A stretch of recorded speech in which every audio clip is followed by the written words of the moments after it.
es Tania María Tejeda López. Nos va a abordar el tema trastornos del lenguaje TEA, y pues su formación es licenciada en Psicología Clínica, graduada de la Universidad Nacional Pedro Enríquez Ureña, y tiene una maestría en Logopedia, Rehabilitación de los Trastornos del Lenguaje y del Habla, del Instituto Superior de Estudios Psicológicos ISEP de Madrid. Bienvenida, Tania. Gracias por estar con nosotras. Y bueno, vamos a hablar sobre los trastornos del lenguaje, complementando su presentación. Los trastornos del lenguaje. Los trastornos de la comunicación forman parte del núcleo central del autismo y con ello las alteraciones del lenguaje. ¿Qué dicen los papás? Mi niño no habla o habla poco para su edad, decía palabras y ahora no la dice, como que tiene algo aquí que no le permite hablar, porque él hace sonidos, él quiere decir algo pero no puede. Entonces, en pocos casos los padres expresan que no comprende el significado del lenguaje. Algunos dicen que no quiere voltearse a su nombre porque no quiere y que no sigue órdenes porque es muy vago y que no la va a seguir. A veces la hace y otras veces no. El motivo más frecuente de consulta en niños es el retraso en la adquisición del lenguaje. Por lo tanto, se debe de profundizar en la valoración de la conducta social. ¿Por qué? Porque las alteraciones en el lenguaje no difieren en sus aspectos más formales de los niños sin la condición de TEA. En los trastornos de la comunicación pueden notarse a partir del tercer mes de vida del niño por anomalías en las conductas y habilidades prelingüísticas. Las habilidades prelingüísticas que ya habló Rosángela. Son frecuentes los llantos incontrolados sin causa justificada que no cesan al ser cogidos en brazo o al saciar sus necesidades. El balbuceo puede no aparecer o aparecer con retraso, mientras que los sonidos que emiten no tienen ninguna intención comunicativa.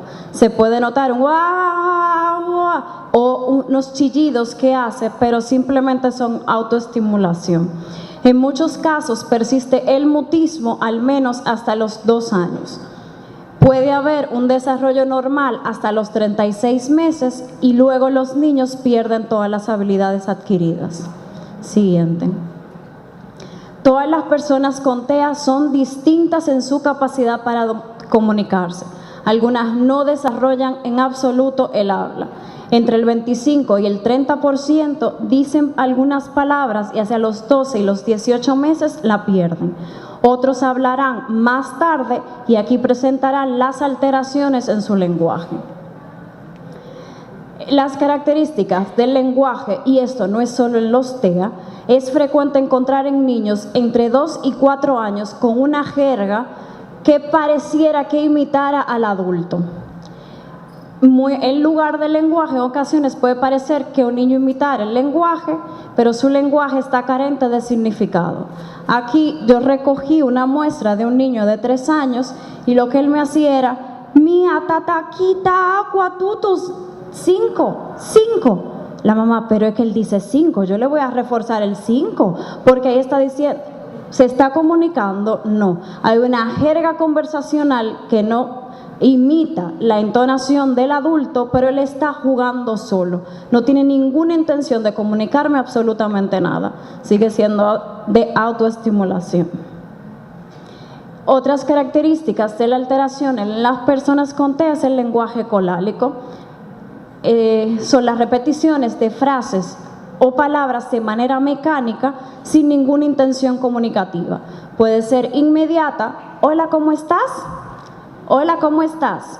O retardada, que es un eco o frase fuera de contexto. La primera puede ser fisiológica. Pasa por un periodo de tiempo el niño con sus ecos. La segunda debe dar de sospecha para evaluar a las personas, puede ser evaluado para presentar la condición de TEA. La inversión pronominal en la morfosintaxis, el uso de él o tú en lugar de yo. Daniel quiere irse. La falta de gesticulación o expresión facial. No utiliza gestos o muy pocos. No señala, no usa el dedo ni para pedir ni para dar información. Puede utilizar gestos o movimientos solo para dirigir al adulto hacia su fin. El adulto es un objeto donde él va a saciar su necesidad. No hay comunicación. Siguiente. Están alterados la entonación y el ritmo. Los trastornos de la prosodia. Su tono de voz puede ser alto y monótono. Puede dar la sensación de que hablan como un robot o cantando. Pueden presentar hipernasalidad. Hay muchas niñas que hablan como así y tienen el tono de voz muy agudo o en algunos en los casos que son gutural. Pero ahí son vocalizaciones, muy gutural. El tono de voz puede dar la sensación de pedantería. ¿Por qué? Porque entonan la frase de manera inadecuada. Pueden hacer una interrogativa por algo declarativa. Entonces tienen dificultad en controlar el volumen de su voz. No juegan con su imaginación, no hacen como si alimentara un muñeco o que vuela su avión. Y a nivel semántico se inventan palabras extrañas, lenguaje original e individual no compartido por la comunidad. Una de mis secretarias me dijo, ay, pero ese niño es bastante inteligente, sale con unas palabras que yo no la había oído, yo creo que le de otro país. Entonces pueden en algún momento decir popoto, cacata, otra cosa que realmente solo ellos entienden. Siguiente. Frecuente uso del no. Abundan las frases prohibitivas con enunciados de marcado carácter negativista. A nivel de sintaxis, el uso inadecuado de los verbos aparecen solo en presente, no expresan estados de ánimo, deseos y sentimientos, eliminan los nexos o determinantes o lo usan de manera inadecuada, que hace que su producción adquiera en ocasiones formas telegráficas. En la semántica, vuelvo otra vez, poco vocabulario básico y poco empleo de los tiempos, de nociones temporales y espaciales. El trastorno en la pragmática. Todo lo que hable de las características, están los 4 componentes del lenguaje, que es lo que evalúa un terapeuta del lenguaje. La parte de fonología, que son los sonidos, la parte de semántica, ese vocabulario, la morfosintaxis, la construcción de la frase, y la parte pragmática, que es lo más marcado que está en los niños con TEA, pero que en niños con trastorno específico del lenguaje también lo presentan alterado. La pragmática es la habilidad de usar el lenguaje de una manera comunicativa y socialmente adecuada, y está muy alterada por la dificultad para interpretar el pensamiento del interlocutor. ¿Cuáles son las 4 aspectos pragmáticos? El turno de la palabra, que presentan dificultad en pasar sucesivamente del rol del que habla al que escucha. También presentan dificultad en utilizar el contacto visual como clave para identificar su turno. Inicios de conversación están alterados. Presentan dificultad en mantener e iniciar una conversación. Un niño me dijo ayer, están girando el destino por la derecha. Yo, ¿a quién? ¿Quién? Ahí va ligado a otro mecanismo conversacional. Lo puede pasar a 2 diapositivas. Otra.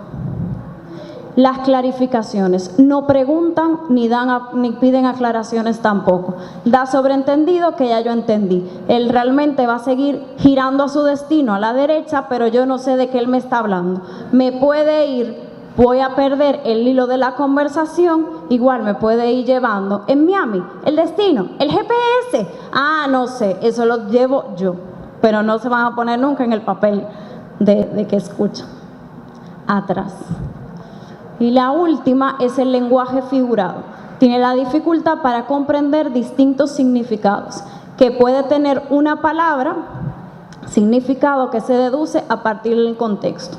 Comprensión literal del mensaje, por lo tanto, es incapaz de entender lo que se ha querido decir. Y dificultad para comprender la mente del otro. para participar en el intercambio no solo de ideas, sino de sentimientos y afectos. Aquí se evalúa a nivel verbal puro la parte de los absurdos. Y se le pregunta al niño, miramos con los oídos abiertos, vamos a ver qué está mal. No, cerrados.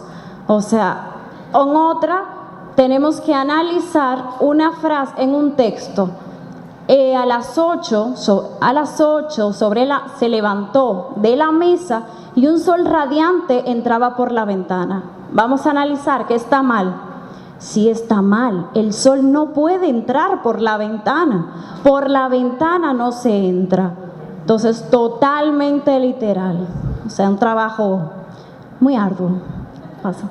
La intervención para el desarrollo comunicativo.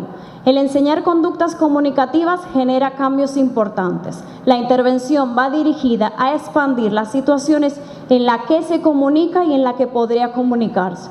Y no existe un tratamiento estándar universalmente aceptado. Siguiente.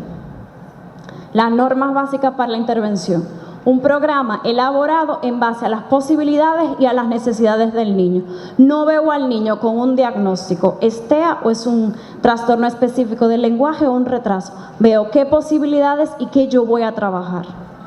Crear un entorno agradable, estructurado y anticipable. Enseñar el valor de la comunicación. La activa colaboración de los padres y los terapeutas, como decía Carla. Si no está el equipo completo, no estamos en nada. El niño puede durar años en terapia y no pasamos a nada. Promover habilidades de aprendizaje funcional y habilidades de comunicación expresiva. Dar especial importancia a los sistemas de comunicación alternativa, incorporando tanto las habilidades verbales como los apoyos visuales para planificar y estructurar actividades. No emplear un exceso uso del lenguaje, no plantear siempre las mismas metas y la intervención debe ser posible, diarias, intensas y generalizar a todos los contextos. La intervención se debe establecer metas a corto, mediano y largo plazo. Se debe ir paso a paso y debemos de ser capaces de conseguir pequeños logros y ser conscientes de las grandezas de estos pequeños logros. La intervención logopédica, entiendo yo que debería de empezar por aquí, viendo si ese niño no tiene incorporadas esas habilidades prelingüísticas. Se va a enseñar esas conductas que son prerequisitas del aprendizaje. Si yo no tengo eso, yo le puedo enseñar muchísimas cosas, pero el niño lo que me va a repetir palabras, pero no le estoy enseñando esas habilidades básicas para que él se pueda comunicar. ¿Cuáles son lo que voy a enseñarle? La atención y mantenerse sentado. Atención, que me mire, que responda a su nombre, que voltee a los sonidos, que atienda al objeto que le muestro, que imite acciones o que imite una vocalización. De la vocalización se va de onomatopeyas hasta la estructura lingüísticas más complejas. Seguimiento de instrucciones verbales, que el objetivo está en que identifique personas, objetos y cosas por su nombre y aprender a seguir la orden. Se va de lo simple a lo complejo. El juego funcional, que aprenda a jugar, que sepa que los bloques no es para comérselo, para tirárselo o para pisarlo, sino que podemos construir una torre. Que aprenda a esperar su turno. Para comunicarse, un niño debe aprender muy temprano a esperar su turno. En un diálogo, aunque esté compuesto solo de gestos o sonidos. La comunicación intencional. Deben aprender que su conducta tiene un valor comunicativo y puede ser utilizada para lograr resultados. Aquí no me importa tanto que hable, sino que él sepa que con un gesto él puede conseguir lo que quiere. ¿Sí? Y la intervención en la producción es integrar los sonidos que están alterados. Ahí se puede presentar los niños que tengan dislalia o cualquier otra alteración en la pronunciación. En el habla es para mejorar la prosodia. En la comprensión, bueno, que logren seguir órdenes, que puedan establecer semejanzas y diferencias de objetos, que puedan responder analogías, que puedan comprender situaciones planteadas por el interlocutor. y antes todavía. Y utilizar un sistema alternativo como herramienta temporal que será sustituida por el habla oral. Aquí, si el niño me habla, bueno, eso es a mí. Yo puedo usar picto como apoyo, o sea, a nivel visual. Perfecto, ya lo tengo ya. Pero no usarlo como solamente como la herramienta de trabajo, sino que yo lo pueda ir sustituyendo y pueda quitar el comunicador. Y ya, por último, termino con una frase de un filósofo austríaco, que los límites del lenguaje son los límites de mi mundo. Vamos a abrir las barreras y no crear más límites. Muchas gracias. Gracias, Tania.